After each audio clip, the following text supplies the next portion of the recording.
찾으셨는 줄 믿고요. 우리 같이 한 절씩 교독하도록 하겠습니다. 제가 먼저 5절을 읽겠습니다. 우리가 그에게서 듣고 너희에게 전하는 소식은 이것이니 곧 하나님은 빛이시라. 그에게는 어둠이 조금도 없으시다는 것이니라. 만일 우리가 하나님과 사귐이 있다 하고 어둠에 행하면 거짓말을 하고 진리를 행하지 아니하리로다. 그가 빛 가운데 계신 것 같이 우리도 빛 가운데 행하면 우리가 서로 사귐이 있고 그 아들 예수의 피가 우리를 모든 죄에서 깨끗하게 하실 것이요. 만일 우리가 죄가 없다고 말하면 스스로 속이고 또 진리가 우리 속에 있지 아니할 것이요. 만일 우리가 우리 죄를 자백하면 그는 미쁘시고 의로우사 우리 죄를 사하시며 우리를 모든 불의에서 깨끗하게 하실 것이요. 만일 우리가 범죄하지 아니하였다 하면 하나님을 거짓말하는 이로 만드는 것이니 또한 그의 말씀이 우리 속에 있지 아니하였다. 아멘. 저희는 오늘부터 요한일서 말씀을 함께 한 2주간 보게 되어질 텐데요. 요한일서는 성경의 저자가 이 요한일서라는 이 타이틀 속에 담겨져 있죠. 예수님의 제자였던 사도 요한이 기록한 책입니다. 그 중에서도 사도 요한의 노년이죠. 예수님의 12제자 중에서 가장 오래 산 사람이 사도 요한입니다. 이 사도 요한이 인생의 노년에 쓴 성경 중에 한 권이 이 요한일서인데요. 요한일서는 어디서 기록하였냐면 에베소라는 지역에서 기록하였습니다. 나중에 혹시 터키 지역을 이렇게 여행을 하실 기회가 되시면 에베소라는 지역을 꼭 가보시기 바랍니다. 성경사에서 굉장히 중요한 위치를 차지하고 있는 지역이고, 여기는 노년에 이 사도 요한이 예수님의 어머니를 모시고 거기서 거주하였던 곳이기도 합니다. 그래서 굉장히 성경적으로 중요한 그런 지리적 위치를 가지고 있는데요. 여기서 이 사도 요한이 무엇을 이야기하려고 하느냐, 이 사도 요한이 에베소 지역에 거했을 때, 우리 사도행전 19장의 에베소 지역에 대한 죄송합니다. 사도행전 19장의 에베소 지역에 대한 이야기를 우리는 성경 통해서 확인하였지만, 이 요한의 시대 때 이제 요한이 그곳에 거주할 때 에베소 지역에는 영지주의라는 이단이 파고 들어가지고요, 아주 교회를 혼란스럽게 만들고 있었습니다. 영지주의는 영과 육을 분리해서 이야기하는데요, 영은 깨끗하고 의롭고 육은 더럽고 부정하다는 것입니다. 그래서 그렇게 놓고 보니까 예수님이 하나님의 아들이시고 메시아로 오셨는데 그가 육신의 이 더러움을 입고 이 땅에 오실 수 있느냐라고 이야기를 해요. 그래서 성육신을 부인하게 되어집니다. 성육신을 부인하다 보니까 어떤 일들이 펼쳐집니까? 그리스도의 십자가 사건이 모든 것들이 다 부인이 되어버리는 거예요. 그래서요, 교회가 아주 혼란스럽게 되어졌습니다. 그때 이야기하는 것입니다. 이게 영주주의가 끝으로 가니까 어떻게 되는지 아십니까? 영주주의가 끝으로 가니까 사람이요, 영적으로만 깨끗해지면 된다는 거예요. 육적으로는 어떻게 삽니까?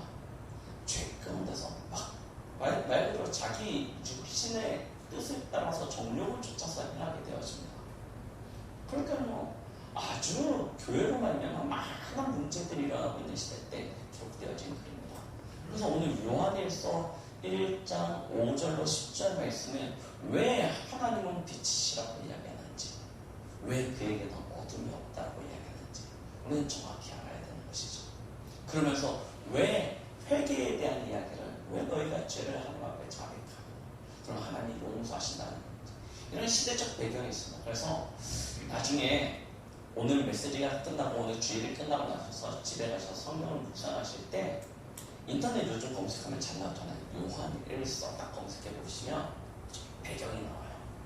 이 배경을 한번 검토만 해보셔도요, 우리는 이 요한일서에 대한 대략적인 배경을, 전체적인 배경을 알게 되어지고요, 그렇게 가지고 우리가 오늘 말씀을 다시 한번 확인해 보시면 우리는 묵상하는 데 있어서 나중에 큰 도움을 받게 되어질 것 같습니다. 우리는 세상 속에서 삶을 살아가게 되어집니다. 세상 속에서 삶을 살다 보니까 실제로 우리 앞에 많은 문제가 현실로 놓여지게 되죠. 아마 여러분들은 한 사람 한 사람에게도 말할 수 없는 남들에게 이렇게 고백할 수 없는 그런 문제들이 있을 것입니다. 그때 우리는 참 내 인생에 빛이 비춰지면 좋겠다라고 생각되어지는 순간들이 생기게 되어질 것입니다. 저는 몇 번의 그런 순간들이 있었거든요. 어렸을 때 참 축복이기도 하고 아픔이기도 하고 이게 저희 집이 단칸방이었거든요. 단칸방 생활을 굉장히 오래 했습니다. 그러니까요, 이게 가족들과도 유대관계는 굉장히 깊어요. 왜냐면 한 방에서 같이 뒹굴면서 살았으니까. 그런데 참 경제적으로는 어려웠어요. 이게 너무 경제적으로 어렵다 보니까 진짜 뭘 꿈꾸게 되냐면 인생 한방 역전이라는 걸 꿈꾸게 되었습니다. 너무 힘드니까요. 교회를 안 다녔냐? 아니라요. 하나님을 안 믿었냐? 그것도 아니에요. 근데 뭘 꿈꾸게 되냐면 너무 경제적으로 어려우니까 뭐 이렇게 복권 하나 안 맞나 막 이런 생각들 하지 않습니까? 와, 이제 로또 한 방 안 맞나? 막 이런 생각이요. 이게요, 쭉 있는 거예요. 언제 우리 집에 그 지구 모양의 벽들날이 기대하듯이 좀 경제적으로 풀릴까? 이게 늘 마음속에 있는 거예요. 거기다가 또 저희 어머니가 이렇게 아프셨지 않습니까? 계속 아파오셔놓으니까 조금 경제적으로 풀릴만 하면 돈이요, 글이 다 들어가요. 다 들어갑니다. 그러니까 좀 이게 제 총각 때 이상형이 뭐였냐면 건강한 여자였어요. 지금 와이프가 별로 안 건강한데 건강한 여자였어요. 예, 딱 이상형이 그렇게. 왜냐면 있잖아요. 속에 문제가 있으면, 상처가 있으면요, 그 반대의 것을 꿈꾸게 되어진다니까요. 그게 빛으로 느껴지게 되어지는 경우들이 많습니다. 사람에게 아픔을 많이 당하면, 사람으로 인해 상처를 많이 당하게 되어지면 그 반대를 찾게 되어져요. 전혀 다른 반대쪽에 가면은 뭔가 답이 있을 거라고 생각해요. 그쪽에 대한 이상형들을 꿈꾸게 되어집니다. 우리가 그렇게 되어져요. 근데 거기서부터 진짜 희망이 생깁니까? 거기서부터 진짜 인생에 대한 답이 찾아집니까? 그렇지 않아요. 우리가 잘 알고 있다시피 우리 뉴스를 통해서도 많이 접하게 되어지죠. 전혀 없었는데 어느 날 우리에게 돈이 생겨요. 복권에 당첨이 되거나 어떤 보험금이 생기게 되어지거나, 그러면 어떤 일들이 일어납니까? 다 깨져요. 그동안 가족관계로 엮어져 있던 이런 관계들이 다 깨지는 것들을 보게 되어집니다. 우리가 늘 꿈꿔왔는데 이 문제만 해결되어지면 될 거라고 생각했는데 그 문제가 해결되어지고 난 다음에 찾아오는 더 큰 문제들이요. 이걸 막을 수 있는 기회가 있는 거예요. 이런 기회가 없는 사람들은요, 또 다른 삶을 살아가게 되어집니다. 내 인생에 빛이 없다 생각되어지니까요, 이 빛이 없는 이 가운데 사실은 어둠이죠. 이 현실을 견디지 못하니까요, 전혀 다른 세계를 꿈꾸게 되어집니다. 그래서 뭐 하게 되어지는지 아닙니까? 우리 청소년들, 우리 랩런트들, 아니면 어른들도 마찬가지예요. 이게요, 늘 망상, 공상, 여기에 사로잡혀서 살아요. 그러니까 이상한 걸 본다는 게 아닙니다. 그걸 꿈꾸면서 사는 거예요. 그래서 요즘 이 문화의 주류가 현실이 너무 어려우니까 뭘 꿈꾸게 만드냐? 판타지를 꿈꾸게 만드는 거예요. 그래서 윤회를 막 이야기하다가 요즘 시대에 들어서 뭘 얘기해요? 평형 세계를 이야기합니다.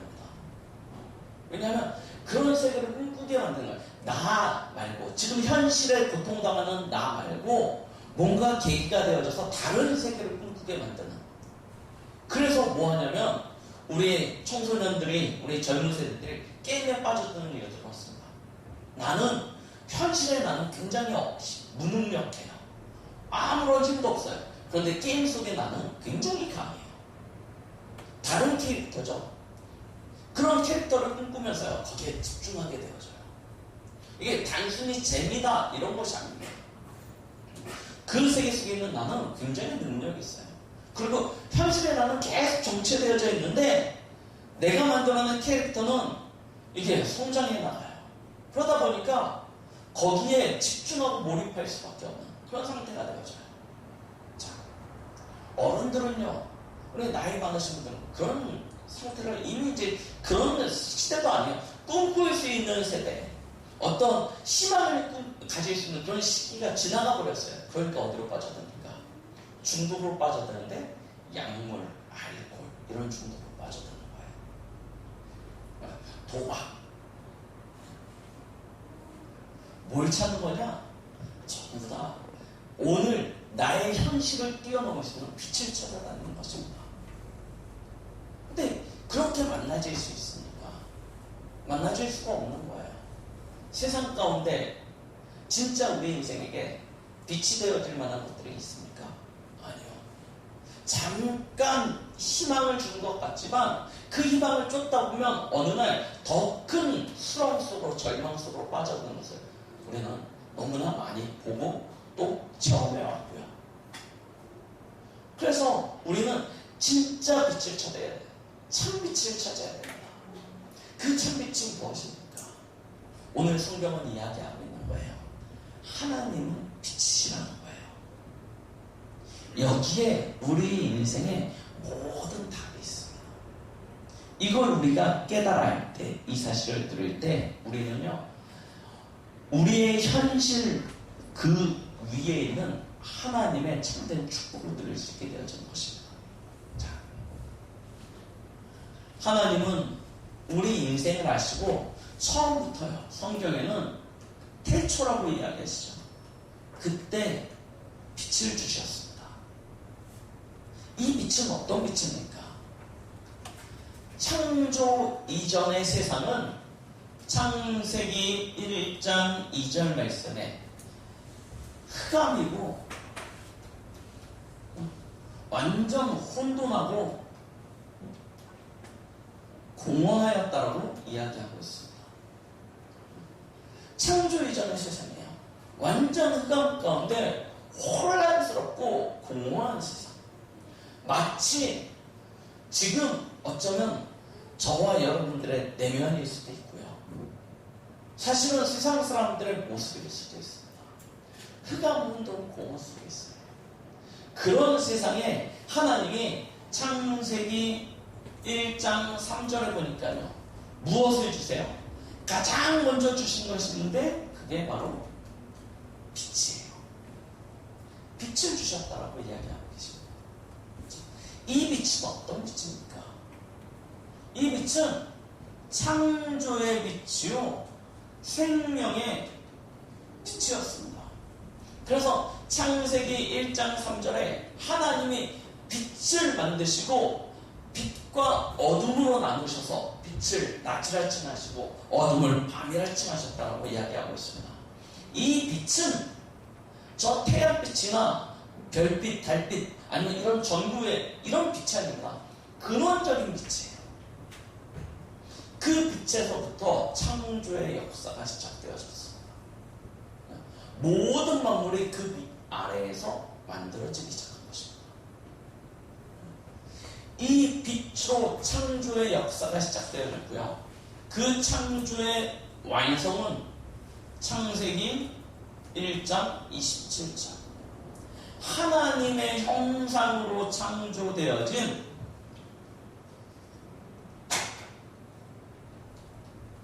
인간을 창조하심으로 하나님은 창조사역을 마무리하시죠.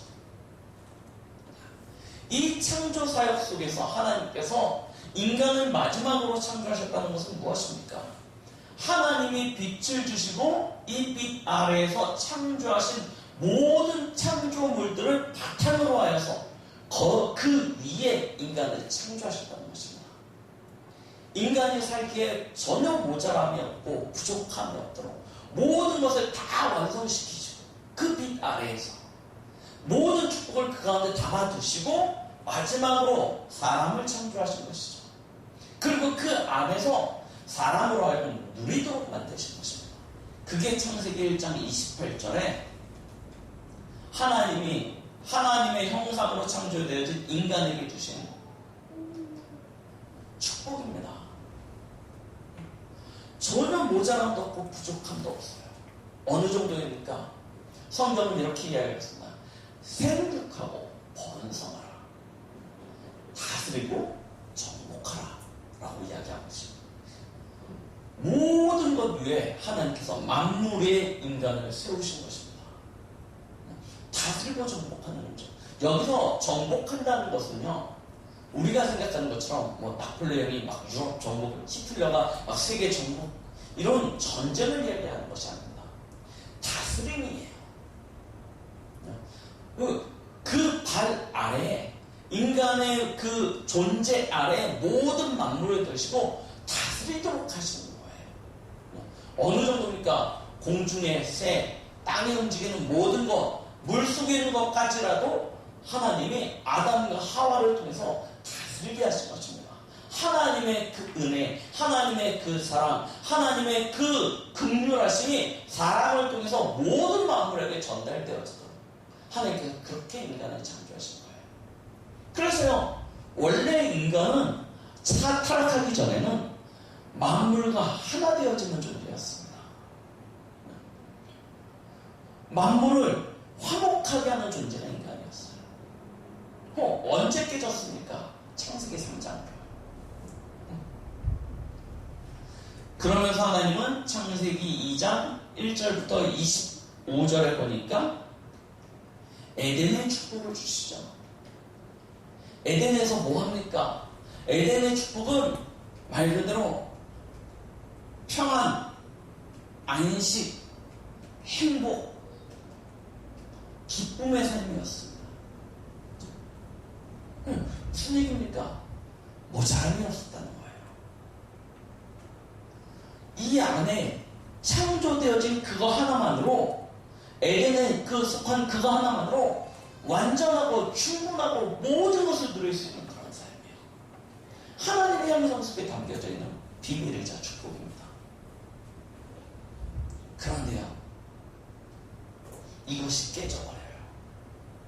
이 하나님의 평안과 안식과 행복과 기쁨이 깨져버렸습니다. 아예 깨진 정도가 아니라 어느 날 완전히 사라져버려요. 그 사건이 무엇입니까? 창세기 3장 1절로 5절입니다. 왜 1절로 5절이냐? 여기에 이유가 있어요. 누가 나타나죠? 사탄이요. 사탄이 나타나서 죄를 짓게 한 것이 아닙니다. 사단이 죄를 지은 것이 아니라니까요. 막 이끌어 가가지고 너 이거 안 하면 너 죽어 하면서 사단이 겁박한 것도 아니에요. 뭐 합니까? 말 그대로 거짓말로 미혹하죠. 미혹했어요. 그러니까 사실은 죄의 근원은 사단이고 사단이 미혹하였지만 그 죄에 대한 책임은 누구에게 있습니까? 창세기 3장 6절. 사람에게 있는 거예요. 아담과 하와가 범죄한 것입니다. 아담과 하와가 범죄했어요. 이 범죄한 결과 어떤 일이 일어납니까? 창세기 3장 16절부터 19절에 보니까요, 이 범죄한 결과 아담과 하와는 하나님을 떠나게 되었죠. 그 죄에 대한 책임으로 말미암아 저주 가운데 빠지게 되어지고요. 말씀하신 그대로 선악을 알게 하는 나무의 열매는 먹지 말라, 먹는 날에는 정령 죽으리라 말씀하신 그대로 너는 흑인이 흙으로 돌아갈지라 19절에 기록되어져 있죠. 죽음이 찾아오게 되어진 것입니다. 이런 일들이 펼쳐져요. 이때 인간과 만물과의 관계도 깨어져 버리고요. 자, 그때부터 사람은요, 종일토록 수고하여야 먹고 살 수 있는 존재가 되었습니다. 그런데요, 아시죠? 우리의 이 체질이요, 종일토록 수고하기를 싫어해요. 그러니까 뭐 하려고 합니까? 거기서 사람은 열심을 내기 시작합니다. 왜요? 항상 어떻게 매일 수고만 합니까? 놀아야죠. 놀기 위해서 뭐 하냐? 딱 올려요. 그래서 더 많은 것을 수확하고 거두어들여서 그걸 창고에 쌓기 시작합니다. 자, 그렇게 되니까 뭐가 되어집니까? 이 부가 만들어지기 시작하면 누가 얼마만큼 더 쌓느냐. 그러다 보니까 내가 쌓는 것만으로는 부족해요. 그래서 어떡합니까? 다른 사람의 것을 빼앗아오기 시작했어요. 그걸 내 창고에 들이기 시작하는 거예요. 그래서 나타나는 게 무엇일까? 무기가 나타나고 전쟁이 시작하게 되죠. 그럼 내 것을 지켜야 되죠. 그래서 뭘 만들어요? 성을 쌓아요. 자, 많이 거두어들였으니까 뭐합니까? 즐겨야죠. 그래서 악기를 만들기 시작합니다. 이게 창세기 4장에 시작되어진 인류의 가인의 문화입니다. 이런 일들이 펼쳐지는 거예요. 그런데 그렇게 막 쌓고 재어서 번성하게 되어지니까 그때부터 뭐 하기 시작해요? 타락하기 시작하죠. 타락하기 시작하는 것입니다. 많이 가진 자는 위에 서게 되고 없는 자는 그 앞에 굴복하게 되어지고요. 신분의 격차가 만들어지게 되어지고요. 이런 일들이 문명처럼 만들어지게 문화처럼 되어지는데 결국 무엇을 연결되지냐? 네피림 시대, 홍수 시대. 다 어디서 뜨면 이게 하나님 떠난 데서부터 시작되어지기 시작한 것입니다. 사람은요, 그러나 늘 가져도 모자라요. 그래서 더 많은 것을 갖고 싶고 더 많은 축복을 받기 시작합니다. 받고 싶어 합니다. 그래서 찾기 시작해요. 무엇을요? 내 능력 위에선 초월자요. 그게 사람의 본질이 되어집니다. 본성이 되어져요. 누구의 역사냐? 사단이요. 배우에서요. 하나님 떠난 우리 인생을요, 완전히 주물럭거리기 시작하죠. 하나님 떠난 인생의 결과는요, 분명해집니다. 요한복음 8장 44절. 너희 아비 마귀라고 이야기합니다. 신분이요, 마귀 자녀가 돼요. 마귀 자녀니까요, 당연히 마귀의 심부름을 하겠죠. 그 중에 가장 앞선 것이 무엇이냐? 출애굽기 20장 4절로 오죠. 마귀가 하는 가장 정확한 노릇입니다. 장난치고요, 속이는 것이죠. 뭐야? 우상숭배하도록 만드는 것입니다. 사단의 최종 목표는 하나님을 경배하지 못하도록 만드는 거예요. 자기에게 경배하도록 하는 거예요. 왜냐? 사단은 하나님 있는 곳까지 다 하려고 했던 그런 존재이기 때문에, 하나님의 영광, 하나님의 자리를 자기가 차지하려고 했던 존재이기 때문에 경배받기를 즐거워합니다. 그래서요, 하나님 떠난 인생을 자기 자녀 삼고 우상 앞에, 사단 앞에 절하게 만들어요. 그런데요, 절하면 어떤 결과가 옵니까? 이야기하고 있죠. 아비로부터 아들에게까지 3, 4대 저주가 찾아온다고요. 이 우상 문제는요, 반드시 저주로 연결되어집니다. 그러니까요, 사람은요, 하나님 떠난 그 순간부터 마태복음 11장 28절, 수고하고 무거운 짐을 짊어진 인생이 되어지게 되는 거예요. 이것이 우리의 마음과 생각을 병들게 만들고 우리의 정신을요, 완전히 상하게 만들어서요, 우리를 실패하게 만드는 것입니다. 정신적인 문제가 찾아오죠. 자, 이 정신적인 부분들은 반드시 우리의 육신적인 부분에 영향을 미치게 되어집니다. 그래서 사람은요, 정신이 병들게 되어지면 이 육신도 함께 병들게 되어지고요, 하는 모든 일들 역시도 병들게 되어집니다. 그래서 사도행전 8장 4절로 8절 말씀에 보니까 사마리아 성에 기쁨이 없고요, 큰 어둠만 임하고 있는 것들을 우리는 보게 되어지죠. 육신적인 문제예요. 그래서 사는 날이 어둠 가운데 살게 되어져요. 깊은 수렁에 잠식되어져서 살게 되어집니다.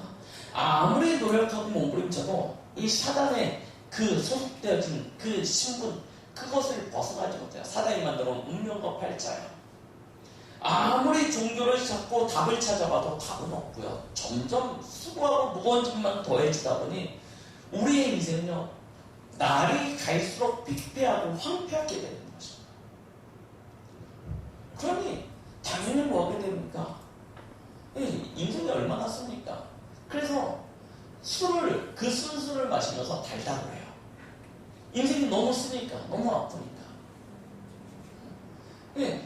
술의 그 알코올의 쓴맛이 인생의 쓴맛을 이기지 못한다니까요. 얼마나 힘든 삶이 되는지 모릅니다. 그럼 결국 그렇게 고달픈 인생을 살다가 누가복음 16장 19절로 31절 보니 결국 죽음이 어디 갑니까? 정확하게 이야기하고 있어요. 지옥에. 지옥 가는 거예요. 결국은요, 이 인생의 끝이 얼마나 비참한 것입니다. 근데 이 문제가 한 개인의 문제로 끝나는 것이 아니고 고린도전서 10장 20절에 보니까 누구에게까지 가요? 후대에게까지, 자녀에게까지 그대로 전달되는 거예요. 왜요? 함께 했으니까요. 같이 했으니까요. 더불어 살았으니까요. 이 인생을 그대로 닮아가는 것입니다. 그런데 출애굽기 20장 4절 5절을 읽는다. 이 닮아가는 정도로 그치는 것이 아니고 3, 4대 저주가 더하여지는 거예요. 그럼요. 우리의 삶보다 우리의 후대의 삶은요, 문화는 발전하고 사회는 편리를 찾아갈지 모르지만 이 문제는요, 눈덩이처럼 더 커져가지고요, 후대들에게 전달되어지게 되는 것입니다. 하나님은 분명히 우리 인생에 빛을 주셨는데 하나님을 떠남으로 말미암아 우리 인생은 완전히 어둠에 물들어버려요. 그래서 하나님이 이런 인생을 불쌍히 여기시고 우리에게 참 빛을 주십니다.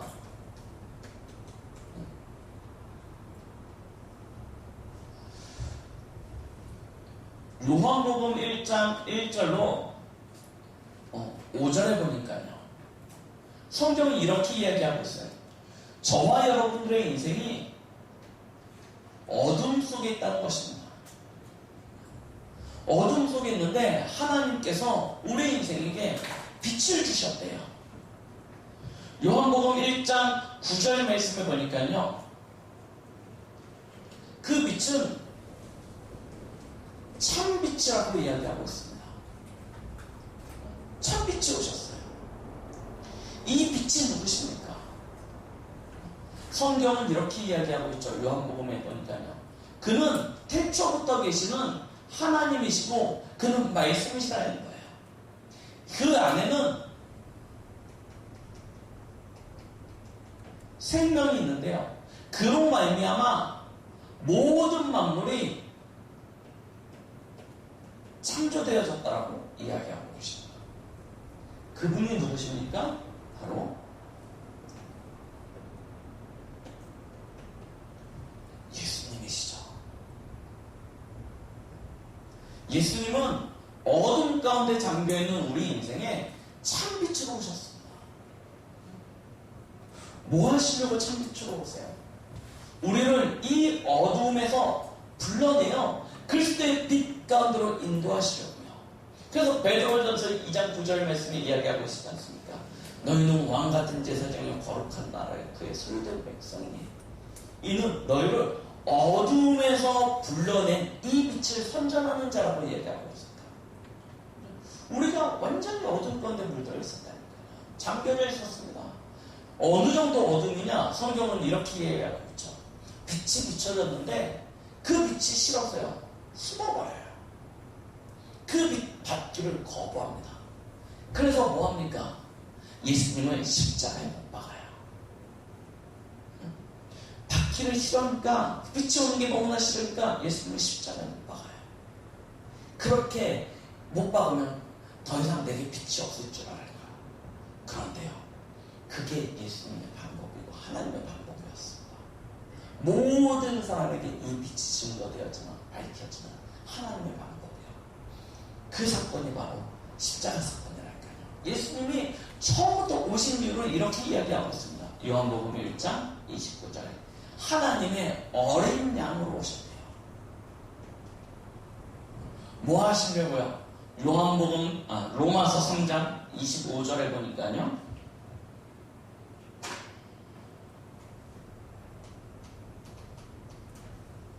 하나님과 우리 사이에 화목제물이 되시더라고요. 왜 화목제물이 필요하냐? 오늘 저희가 읽었던 요한일서에 기록되어져 있는 말씀처럼 하나님은 빛이십니다. 어둠이 하나도 없으세요. 말 그대로 빛이십니다. 그래서 거룩하세요. 그래서요, 어둠이 있는, 죄 있는 사람과는요, 함께 하실 수 없어요. 단 요만큼이라도 죄 있는 사람과는 함께 할 수 없어요. 그래서요, 사람이 아무리 공의를 행하고 덕을 행하고 하나님 세상 앞에서 의를 행하여서 깨끗하게 한다 할지라도, 마음을 명상하고 삼위때 가서 수련을 하고 다 한다 할지라도 요만큼의 죄, 그 죄가 있다면 사람은요, 하나님 앞에 나아갈 수가 없어요. 그런데 생각을 해보시면 우리가 하루를 살아가는데 얼마만큼의 악한 생각과 말과 행동들을 합니까? 내 스스로 자범죄만 생각해도요, 우리가 얼마만큼 악한 생각과 말과 행동들을 합니까? 그런데요, 하루 동안에 다 빼고 하루에 하나 이것도 빼고요, 일주일에 한 번 생각으로 만큼 죄를 졌다. 얼마나 깨끗한 삶이에요, 맞죠? 일주일에 한 번만 딱 진짜 요만큼 악한 일을 했다. 그러면 아마 세상 사람들은 진짜 법 없이도 살 의인이라고 할 거예요. 근데 그 죄가 1년이 쌓이면 뭐 몇이에요? 50이고, 그럼 10년이면 520번, 100년을 산다 5200번. 그러면 죄인 중에 괴수가 되는 거예요. 일주일에 한 번 우리가 진짜 말로나 행동으로나 다 해서 딱 한 번 진짜 그렇게 산다 하더라도, 그러면 하나님 앞에 어떻게 나가겠습니까? 아니, 일주일에 한 번이 1년에 한 번만 쳐도 100번이라니까요. 1년에 한 번만 쳐도. 하나님 앞에 나아갈 수 있는 방법이요, 사람의 수준은 없다는 거예요. 쉽게 얘기해서. 아무리 노력해도. 아니, 그나마 평생 죄를 안 지어도 사람은 가지고 태어나는 죄가 있지 않습니까? 이미 죄에 오염되어져서 태어나지 않습니까? 어떻게 하나님 앞에 나아가겠습니까? 그래서 하나님이 사람의 방법으로는 도저히 길이 없기에 하나님의 방법을 주신 거예요. 하나님과 인간 사이에 화목제물을 주신 것입니다. 전혀 죄 없으신 하나님의 아들을 이 세상에 말씀으로 생명으로 빛으로 보내셔서 하나님의 어린 양으로 십자가에 죽게 하신 거예요. 그래서 로마서 5장 10절 말씀에 그 아들의 피로 말미암아 하나님과 우리 사이가 이 피로 말미암아 화목해 되어졌다라고 이야기하고 계시는 것이죠. 그 사건이 무슨 사건이에요? 바로 요한복음 19장 30절의 십자가입니다. 우리 스스로는 도저히 해결할 수 없기에, 우리 스스로는 도저히 빠져나갈 수 없기에, 우리는 하나님 앞에 나아갈 수 있는 길이 도저히 없기에 하나님이 하나님의 방법을 만드셨는데, 사람 편에서 방법을 찾으신 것이 아니고 하나님 편에서 방법, 구원의 길을 내어주신 거예요. 하나님의 아들을 십자가에 내어주셔서 그 피로 말미암아 하나님이 우리 사이를 화목하게 하시고 뭐 하세요? 우리를 법적으로요, 죄 없다고 그냥 선포하고 그러신 거예요. 하나님 입장에서 우리는 죄 짓고 살잖아요. 근데 하나님이 이 십자가 믿냐, 그리스도 믿냐, 그럼 너는 죄 없어 라고 하나님 입장에서 그냥 선포해버리신 거라니까요. 그걸 보고 은혜라고 이야기하는 것입니다. 내가 뭘 잘해서 구원받은 것이 아니고 하나님이 하나님 편에서 구원의 길을 내어주신 거예요. 그 길이 바로 예수 그리스도입니다. 그가 십자가의 죽으심으로 말미암아 우리 인생에, 하나님 떠난 우리 인생에 하나님 만나는 길이 열렸어요. 요한복음 14장 6절 말씀에 내가 곧 길이요 진리요 생명이니 이야기하셨죠. 우리는 허물과 죄로 이미 죽어버렸습니다. 그래서 모든 사람이 죄를 범하였으면 하나님의 영광에 이르지 못한다고 로마서 3장 23절 말씀에 기록하고 있죠. 그런데 뭐라고 이야기하십니까? 로마서 8장 2절 말씀.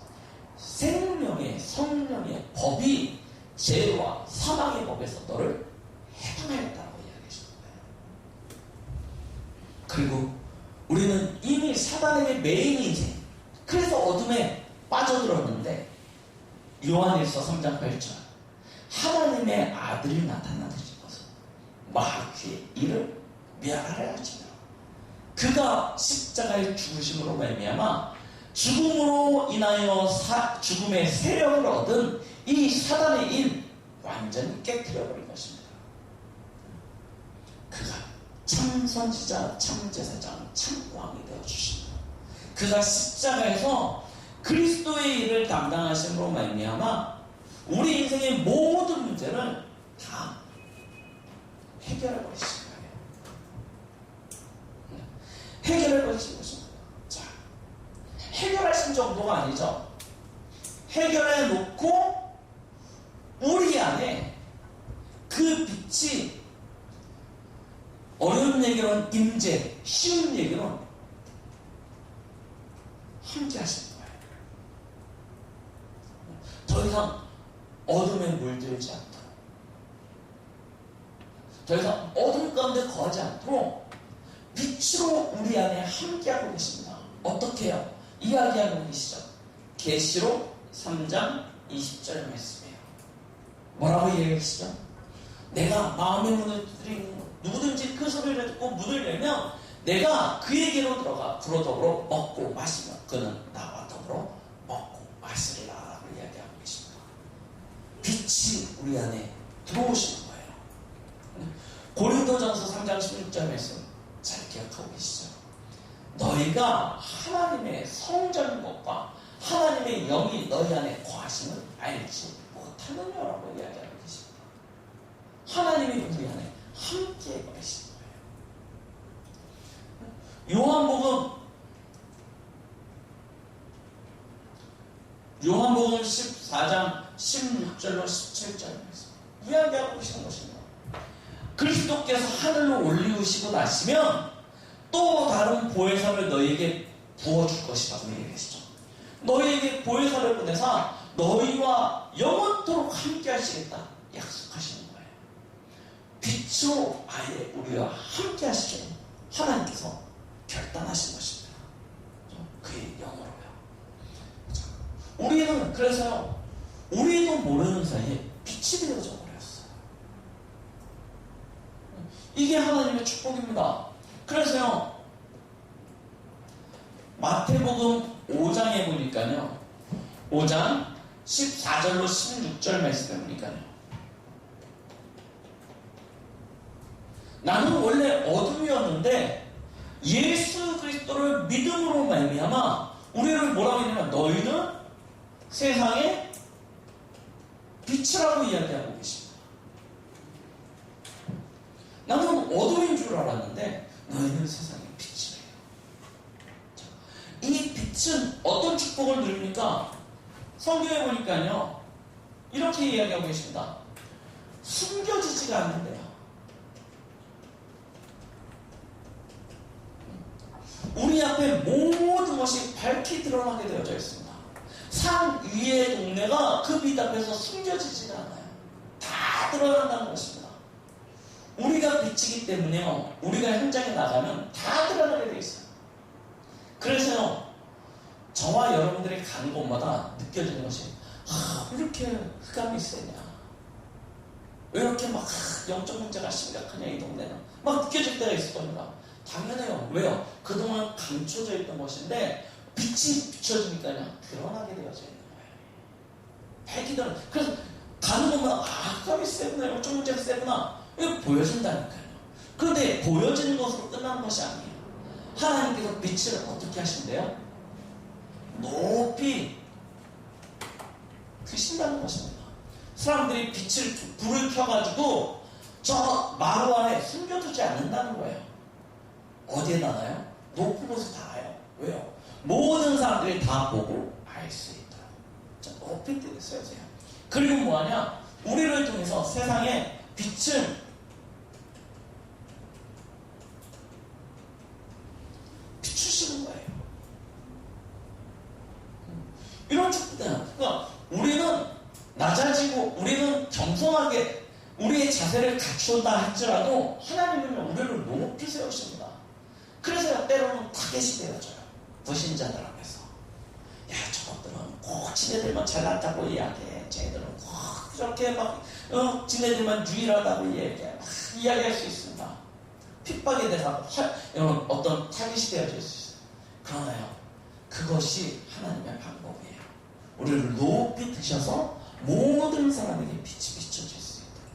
그래서 저와 여러분들은요, 아무리 안 하려고 해도 당연히 되어지는 일들이 있다니까요. 이 언약대로라면 반드시 일어납니다. 저와 여러분들을 통해서 하나님께서는 세계복음 하실 거예요. 왜요? 우리 안에 빛이 있기 때문에요. 내가 하는 게 아니고 하나님께서 그렇게 높게 들려서 세계복음 하게 하실 것이라니까요. 저와 여러분들의 그 발걸음을 통해서요. 하나님은 저와 여러분들 통해서 반드시 하실 것입니다. 무엇을요? 모든 원수 흑암의 세력들을요 꺾으실 거예요. 모든 사단의 조직들을 무너뜨리실 것입니다. 그러려니까 하나님이 우리에게 주신 축복 중에 축복이 무엇입니까? 하나님 나라의 배경을 가지고 우리에게 역사하시는데요, 하늘의 천군 천사를 통해서 하나님이 우리를 도우실 것입니다. 당연한 일이에요. 당연히 되어질 것입니다. 그러면 이 당연하고 절대적인 일 앞에서 우리는 무엇을 준비해야 됩니까? 오늘 본문 말씀이에요. 내가 요한일서 5장, 오늘 저희 본문 말씀해 보십시오. 내가 하나님과 사귐이 있다라고 얘기하는데 뭐라고 이야기하십니까? 6절 말씀이죠. 만일 우리가 하나님과 사귐이 있다 하고 어둠을 행하면 거짓말을 하고 진리를 행하지 아니함이거니와 라고 이야기하고 있죠. 우리가 진짜 조심해야 될 부분들, 우리가 주의해야 될 부분들입니다. 성경은요 그런 이야기들을 많이 합니다. 뭐라고 했냐면 너희가 믿음에서 떠나 라는 이야기들을 굉장히 많이 기록되어져 있어요. 특히 이 신약 성경에 보면요 그런 이야기들이 굉장히 많이 기록되어져 있습니다. 구원받은 우리가 지옥에 갈 수 있습니까? 없습니까? 예수 그리스도를 영접한 우리가 지옥에 갈 수 있습니까? 없습니까? 이렇게 질문하면요 구원은 완전한 것이기 때문에 우리가 지옥에 갈 수 있는 자격이 없습니다. 그러나 우리의 삶이 믿음에서 떠나서 어둠 가운데 행할 수는 있습니까? 없습니까? 있어요. 그래서 우리는 조심해야 됩니다. 구원을 받는 것과 하나님의 응답을 누리는 것은 다른 이야기예요. 우리는 굉장히 조심해요. 성경에 그런 사람들이 너무나 많습니다. 그런 바울이나 베드로나 요한이나 계속 경계하는, 야고보나 경계하는 것이 무엇인지 잘 들어보시라니까요. 우리는요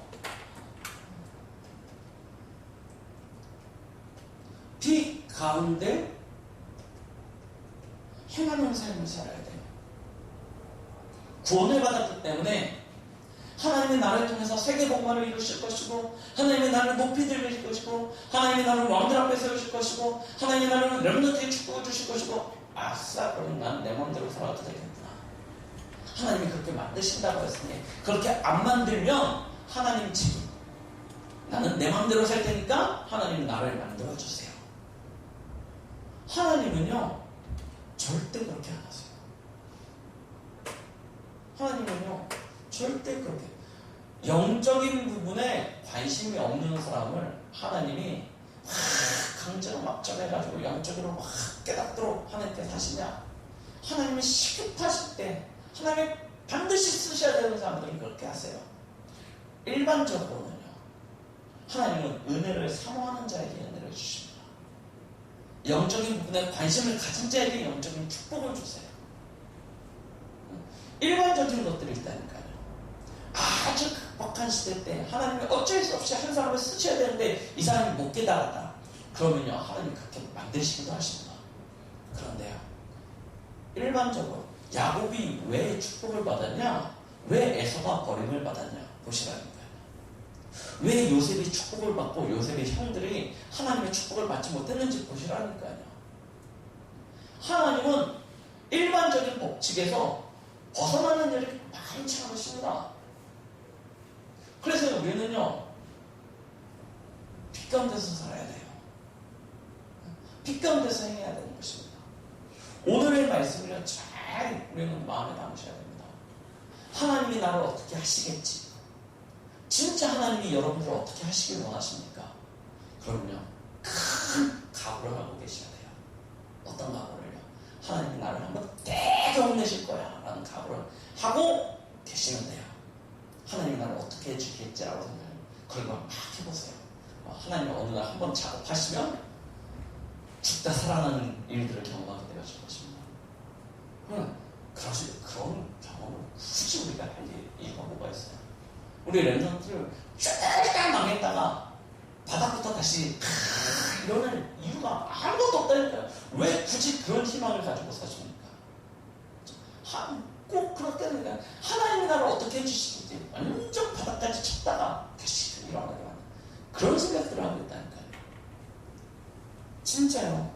정확하게요. 하나님의 약속, 하나님의 말씀을 붙잡으십시오. 뭐 하시느냐?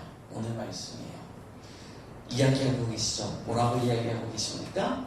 만일 우리가 우리 죄를 자백하면 그는 미쁘시고 의로우사 우리 죄를 사하시며 우리를 모든 불의에서 깨끗하게 하실 것이요. 회개해라. 이 이야기가 아닙니다. 잘못했을 때마다 하나님 앞에 회개해라. 이 이야기가 아니에요. 우리가요, 정확한 하나님의 뜻과 계획을 찾는 것입니다. 그 가운데 행하는 거예요. 분명히 우리가 살다 보면 실수할 수도 있습니다. 넘어질 때도 있습니다. 그때는 하나님 앞에 회개하면 돼요. 그러나 우리가 계속 회개만 반복하면 하나님 맨날 자고 일어나면 하나님 잘못했습니다. 하나님 잘못했습니다. 용서해주세요. 용서해주세요. 그런다고 생각해보세요. 우리 정모사님.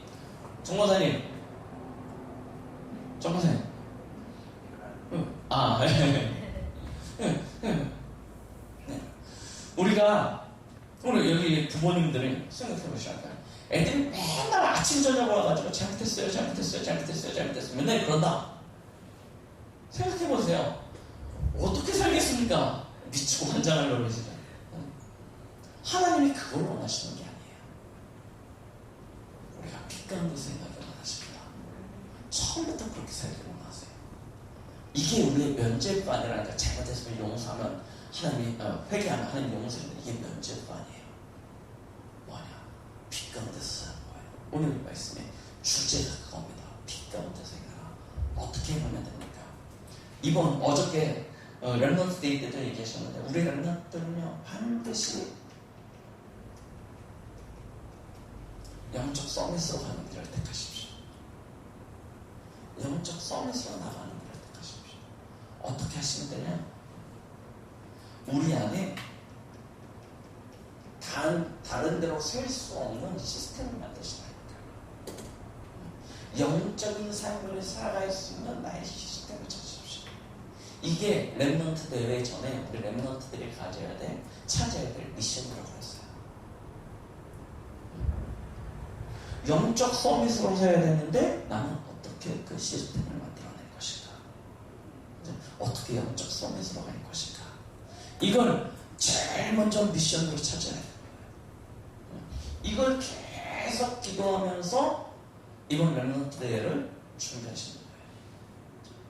그러면 하나님께서 우리에게 중요한 응답들을 이번 여름을 지나가면서 허락해 주실 거예요. 나에게 주신 언약, 나의 비전, 나의 꿈. 이 속에서 내 인생이 찾아지고 만들어져요. 이거는 렘넌트들만, 우리 나이 어린 렘넌트들만 주시는 이야기가 아닙니다. 우리 어른들도 마찬가지예요. 왜 계속 나는 힘듭니까? 왜 계속 나는 어렵습니까? 왜 계속 나는 많은 고민 가운데 갈등 가운데 살아갑니까? 중요한 답을 찾으세요. 지금 혹시 여러분들 가운데 이것으로 인해서 고민하고 갈등하고 하나님 앞에 기도하시는 분들이 계십니까? 하나님이 지금 은혜를 주시고 계시는 거예요. 그런데 이런 속에 있는데도 나는 아직도 그냥 하나님이 해주시겠지라고 기대하고 계시는 분들이 계십니까? 그렇다면 빨리 우리의 생각을 바꾸세요. 그거는 올바른 인도가 아닙니다. 하나님 앞에 무릎 꿇으세요. 하나님 앞에 무릎 꿇고 하나님 앞에 기도하세요. 하나님, 진짜 내가 어둠 가운데서 나와서 빛 속으로 들어가는데 왜 나는 여전히 어둠 가운데 있는 것 같습니까? 빨리 빛을 찾는 빛 속으로 들어가 있으면 그런 축복, 그 빛을 누리고 빛 가운데 해가 있으면 그런 축복의 삶을 살아갈 수 있도록 축복해달라고 하나님 앞에 기도하고 간구하고 부르짖으십시오. 그것이 하나님이 원하시는 것입니다. 그래서 우리의 삶에 빛 가운데 거하는 이 축복을 누리는 그런 한 주간이 또 우리의 모든 인생의 여정이 되시기를 예수 그리스도의 이름으로 축원드리겠습니다. 기도하십니다. 하나님 아버지 감사드립니다. 오늘도 우리에게 말씀 주시면 감사드립니다. 우리에게 주신 이 모든 말씀이 한 주간 우리의 삶 속에서 응답되고 성취되어지길 원하오니 하나님 우리에게 빛 가운데 행할 수 있는 참된 축복을 누리게 하여 주시옵소서.